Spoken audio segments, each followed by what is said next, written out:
जब उसकी नींद खुली तो उसने अपने सामने चूहिया को खड़ी देखा और वह बार बार उसे देखकर काँपने लगी।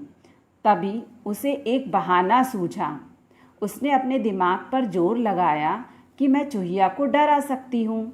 फिर उसने सोचा कि मैं चूहिया को कैसे डराऊँ।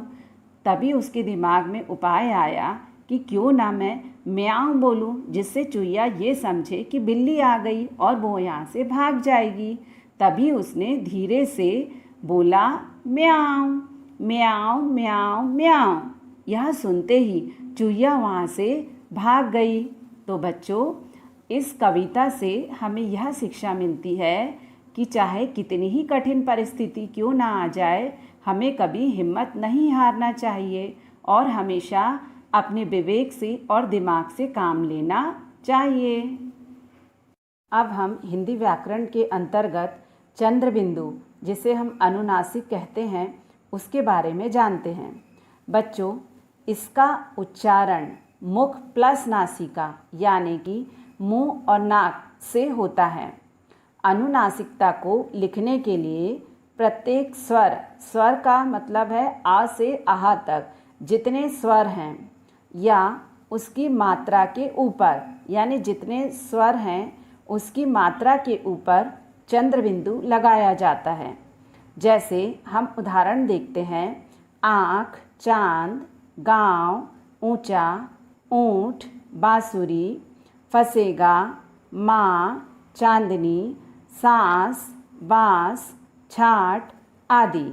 बच्चों, यहाँ जितने भी हमने उदाहरण लिए हैं, इन सभी में एक उच्चारण करते समय हमारे मुंह और नाक दोनों का उपयोग हुआ है।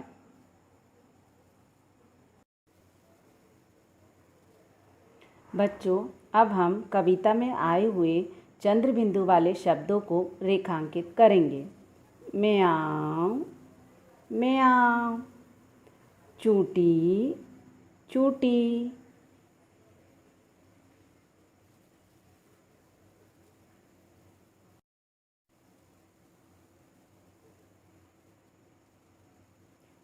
कांपने, डराऊं डराऊं, म्याऊं म्याऊं म्याऊं म्याऊं। बच्चों, यहाँ म्याऊं म्याऊं म्याऊं आखिरी वाली लाइन में 4 बार दिया हुआ है, इसीलिए हम चारों को रेखांकित करेंगे।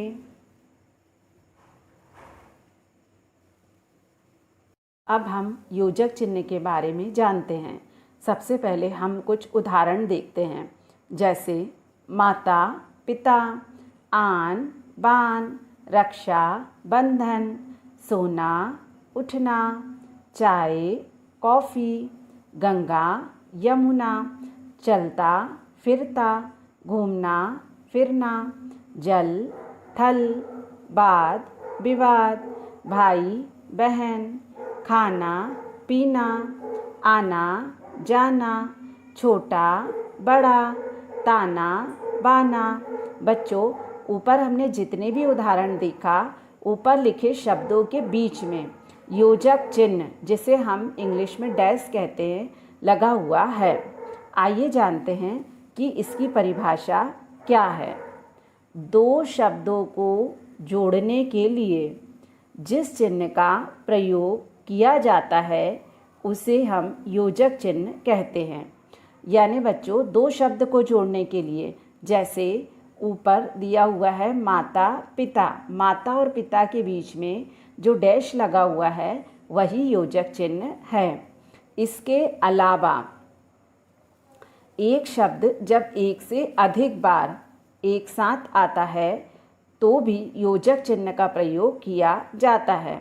जैसे युग युग, घूम घूम, जब जब, कर्ण कर्ण, करते करते, क्या क्या, दूर दूर, अभी अभी, मचल मचल, हंसते हंसते, सोई सोई, धीरे धीरे, अलग अलग, कभी कभी, जल्दी जल्दी, चम चम चम चम, टप टप टप टप। बच्चों यहाँ चम चम चम चम यह 4 बार आया है, यानी एक शब्द है यह और एक से अधिक बार आया है, तो भी इसे जोड़ने के लिए, इस प्रकार के शब्दों को जोड़ने के लिए योजक चिन्ह का प्रयोग किया जाता है। बच्चों अब हम कविता में आए हुए योजक चिन्ह वाले शब्दों को रेखांकित करते हैं। सोई सोई,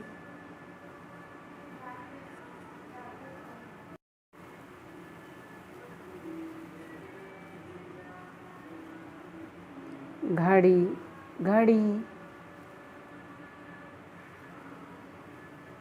बच्चों अब हम हिंदी व्याकरण के अंतर्गत तुकबंदी वाले शब्द, जिसे हम मिलते जुलते शब्द कहते हैं, उसके बारे में पढ़ते हैं। आइए जानते हैं इसकी परिभाषा क्या है। जिन शब्दों के आखिरी वर्ण समान हो, आखिरी वर्ण का अर्थ है वर्ण यानी अक्षर। जिन शब्दों के आखिरी अक्षर समान हो उन्हें समान तुक वाले शब्द कहते हैं। जैसे नल, कल, मन, वन, केला, मेला, आन, बान, म्याऊं, डराऊं, भला, चला, धर्म, कर्म, काम, दाम, खेल, मेल, कार, मार, बस, दस, मकड़ी, ककड़ी, जन, धन, अजीब, गरीब, बच्चा, कच्चा, आम, जाम, गोरी, लोरी, पेड़, मेड़, झिल, मिल, घर, भर। बच्चों यहाँ जितने भी हमने शब्द पढ़ा है उन सभी में आखिरी वर्ण, आखिरी अक्षर समान है। जैसे नल में ला, कल में ला, बस में सा, दस में सा। इन सभी शब्दों में आखिरी अक्षर समान है। बच्चों आप भी म्याऊं म्याऊं कविता से कम 5 तुकबंदी वाले शब्दों को खोजकर अपनी कॉपी में लिखेंगे। अब हम पाठ में आए हुए प्रश्नों के उत्तर को जानते हैं। सबसे पहले पेज नंबर 17 में देखेंगे सुहानी की बात। प्रश्न नंबर 1, तुम्हें अपनी दोस्त सुहानी याद है ना? उसका एक दोस्त भी था, उस नटखट दोस्त का नाम लिखो। बच्चों इस नटखट दोस्त का नाम आप अपने मन से स्वयं कोई भी नाम दे सकते हैं, चाहे नटखट चूहा या बिल्लू, जो आपको अच्छा लगे। प्रश्न नंबर 2, इस कविता में बिल्ली की आवाज़ किसने निकाली है? उसका भी नाम सोचो। बच्चों इस कविता में बिल्ली की आवाज़ एक छोटी बच्ची ने निकाली है। हमें उस बच्ची का यानी लड़की का नाम यहाँ लिखना है। आप उसका नाम रिमझिम या झिलमिल अपने मन से सोचकर दे सकते हैं। प्रश्न नंबर 3, अगर सुहानी इस लड़की की दोस्त होती तो क्या करती? बच्चों सुहानी एक बिल्ली है। यदि वह इस लड़की की दोस्त होती तो वह उसकी ज़रूर मदद करती और उसे चूहिया से बचाती। सुहानी एक अच्छी बिल्ली है, इसीलिए वह चूहिया को परेशान नहीं करती। अगला प्रश्न देखेंगे, डरना मत। प्रश्न है, कविता में लड़की ने म्याऊं म्याऊं की आवाज़ निकाली थी। म्याऊं की आवाज़ सुनकर चूहिया पर क्या असर हुआ होगा? बच्चों इसका उत्तर हम मन में सोच सकते हैं कि चूहिया पर इसका क्या असर हुआ होगा। लड़की ने म्याऊं की आवाज़ निकाली तो चूहिया ने सोचा कि वहाँ बिल्ली आ गई और यह सुनकर वह वहाँ से भाग गई होगी। अगला प्रश्न, तुम्हें सबसे ज़्यादा डर किससे लगता है? तब तुम क्या करते हो? बच्चों ये इस प्रश्न का उत्तर आपको स्वयं देना है कि तुम्हें सबसे ज़्यादा डर किससे लगता है। मान लो आपको सबसे ज़्यादा डर छिपकली से लगता है, तब तुम उसे भगाने के लिए क्या करते हो, तुम्हें यहाँ बताना है। अगला प्रश्न, अब बताओ तुम्हें अगर उसे डराना हो तो तुम उसे कैसे डराओगे, क्या करोगे? बच्चों यदि आपको छिपकली से डर लगता है और उसे आप कैसे डराओगे, उसे वहाँ से आप कैसे भगाओगे? ताली बजाकर या झाड़ू की सहायता से, हाँ, या लकड़ी की सहायता से। इस उत्तर का प्रश्न आपको स्वयं सोचना है। अगला प्रश्न, बन गया वाक्य। नीचे लिखे शब्दों का वाक्यों में इस्तेमाल करो। बच्चों, अनेक शब्दों को मिलाकर वाक्य की रचना होती है। यहाँ हमें जो शब्द दिए गए हैं उसका हमें वाक्य में उपयोग करना है। इस्तेमाल करना यानी उपयोग करना। पहला शब्द है सूझा। हम वाक्य बनाएंगे कि मुझे एक बहाना सूझा। दूसरा शब्द धीरे से। उसने मेरे कानों में धीरे से कुछ कहा। अगला शब्द सचमुच। सचमुच चूहिया को देखकर मैं डर गई थी। अगला शब्द है बहाना। मुझे आज स्कूल नहीं जाने का बहाना सूझा। हम सभी शब्दों के वाक्य बनाएंगे। अब हम अगले पेज में, पेज नंबर 18 में प्रश्नों के उत्तर को देखते हैं। नोक। चूहिया ने नाक की नोक पर चूंटी भरी। किन किन चीज़ों की नोक होती है लिखो और उसका चित्र भी बनाओ। बच्चों, किन किन चीज़ों की नोक होती है, जैसे चाकू, पेंच, कील, कैंची, सुई, पेंसिल। आपको यहाँ उनके नाम लिखना है तथा उनके चित्र बनाना है। अगला देखेंगे हम चूंटी। बच्चों, चूंटी अंगूठे और उंगलियों से भरी जाती है, जिसे हम कहते हैं चिमटी। अंगूठे और उंगलियों से और कौन से काम किए जा सकते हैं उसे यहाँ पर दिए गए स्थान पर लिखना है। चुटकी बजाना, नमक डालना। हम चूंटी यानी अंगूठे और उंगलियों से नमक डालते हैं। चम्मच चलाना, पेंसिल पकड़ना। अगला प्रश्न देखेंगे शब्दों का उलट फेर। सूझा मुझको एक बहाना, मुझको सूझा एक बहाना। कविता में कही गई इस बात को बातचीत में इस तरह कहेंगे, मुझको एक बहाना सूझा। नीचे लिखी बातों को दो तरीकों से लिखो। खड़ी गाय थी चौराहे पर। बच्चों, इसको हम इस तरह से लिख सकते हैं, गाय चौराहे पर खड़ी थी। दूसरे नंबर पे हम लिखेंगे, चौराहे पर गाय खड़ी थी। अगला वाक्य देखेंगे, घुस गया शेर जंगल में। इस वाक्य को हम इस तरीके से लिख सकते हैं, जंगल में शेर घुस गया। दूसरा, शेर जंगल में घुस गया। इस तरह से हम इस बातचीत को, इन वाक्यों को लिख सकते हैं। आप सभी इन प्रश्नों के उत्तर को लिखेंगे और इसे अपनी कॉपी में करेंगे।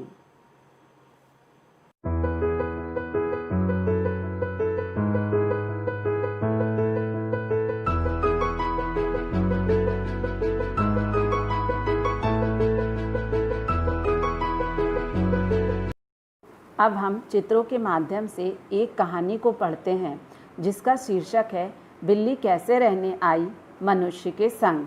आइए शुरू करते हैं। बिल्ली अपने मौसेरे भाई शेर के साथ जंगल में एक बड़े महल में रहती थी।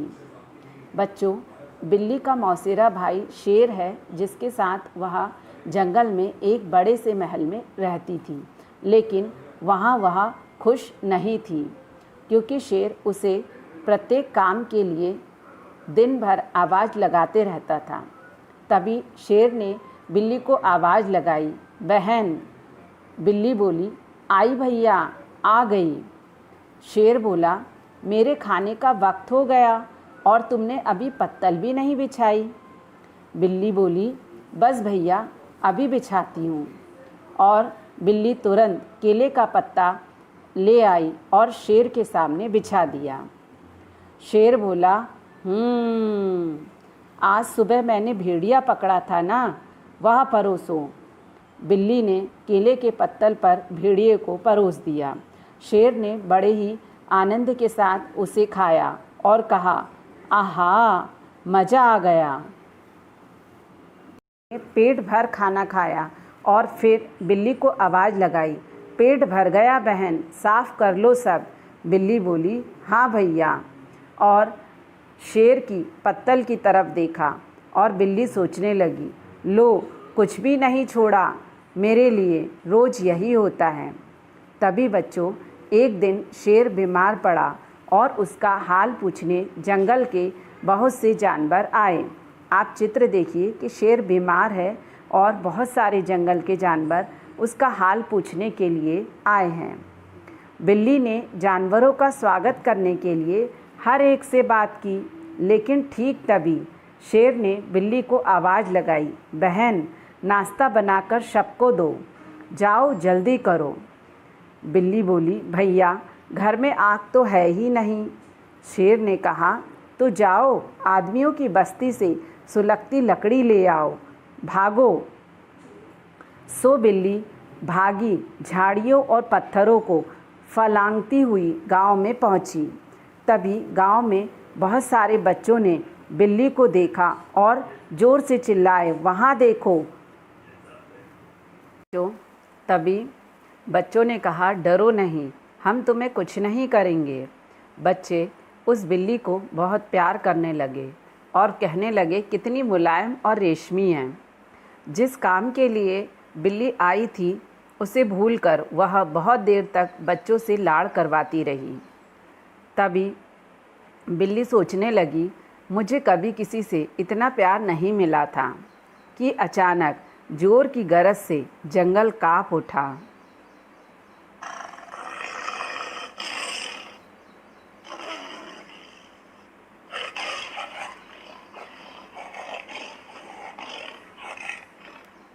यह शेर की दहाड़ थी।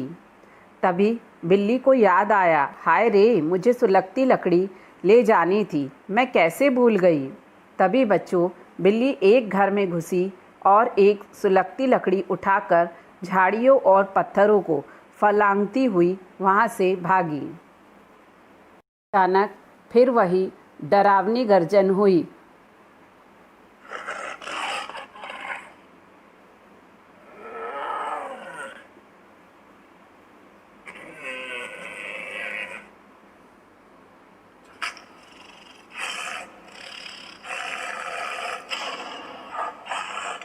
और कांपती बिल्ली ने शेर को देखा।